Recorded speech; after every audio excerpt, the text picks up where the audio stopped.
আসসালামু আলাইকুম, সবাইকে শুভেচ্ছা অভিনন্দন জানিয়ে শুরু করছি। মোহাম্মদ হাসান গাজী। আমরা এই অচিন শহরে বসবাস করি, যেটা ইট, বালু, সিমেন্ট এবং বিভিন্ন বিভিন্ন কারুকাজ দিয়ে কিন্তু এই শহর তৈরি। আসলে বড় বড় বিল্ডিং এবং বিভিন্ন কলকারখানা মিলেই কিন্তু এই শহরটা গড়ে উঠেছে। এই শহরটির নাম চিটাগাং শহর। চিটাগাং শহরে এমন কিছু নাই যে এখানে আপনি দেখতে পাবেন না। ঢাকাতে যেমন সব কিছুই মিলে, তেমনি চিটাগাং শহরে কিন্তু সেরকমই অনেক কিছুই মিলে। এবং ঢাকার যত সৌন্দর্য আছে ঠিক তেমনই কিন্তু চট্টগ্রাম শহরে, কক্সবাজার, সিলেট এদিকে কিন্তু খুবই সুন্দর সুন্দর জায়গা আছে।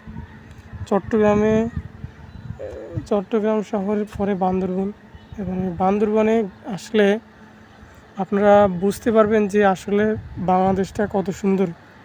এটা আপনার বাইরের রাষ্ট্রে যাওয়ার কোনো দরকার নাই। চিম্বুক পাহাড় এবং এর আশেপাশটা আপনি যদি ঘোরেন, তাহলে বিদেশের থেকে শতগুণ ভালো কিন্তু আমাদের এই বাংলাদেশের বান্দরবন জেলা।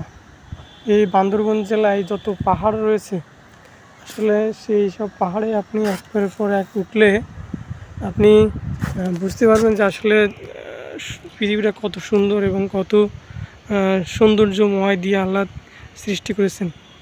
আসলে পৃথিবীতে সৌন্দর্যের কোনো জায়গার অভাব নাই, এবং বাংলাদেশও তার কমতি নাই।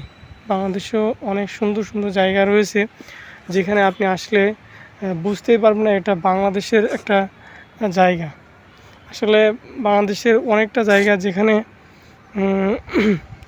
যেখানে আপনি কখনোই যাওয়ার সম্ভাবনা নাই, তবুও যদি আপনি চেষ্টা করেন, সেখানে যদি যাইতে পারেন, তাহলে বুঝবেন যে আসলে কতটা ধৈর্যের পরীক্ষা দেন এবং কতটা অর্জন করলেন আপনি।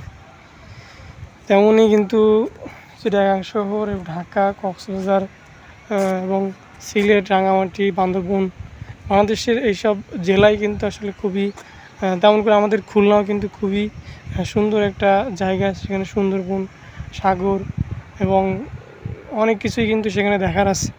তো সব মিলিয়ে খুবই সুন্দর সুন্দর জায়গা আছে বাংলাদেশে দেখার। চিটাগাং শহরে ইট, বালু, সিমেন্টের মাঝামাঝি এর ভিতরে বঙ্গোপসাগর, বিভিন্ন পাহাড় এবং এখানকার বন্দর, সব মিলিয়ে জাহাজ, খুবই সুন্দর জায়গা এখানে রয়েছে। আপনারা আসলে মনের শান্তি বা তৃপ্তিতে আপনারা এখানে ছুটে আসতে পারেন। এটাই আপনাদের কাছকে বলার ছিল। আসসালামু আলাইকুম।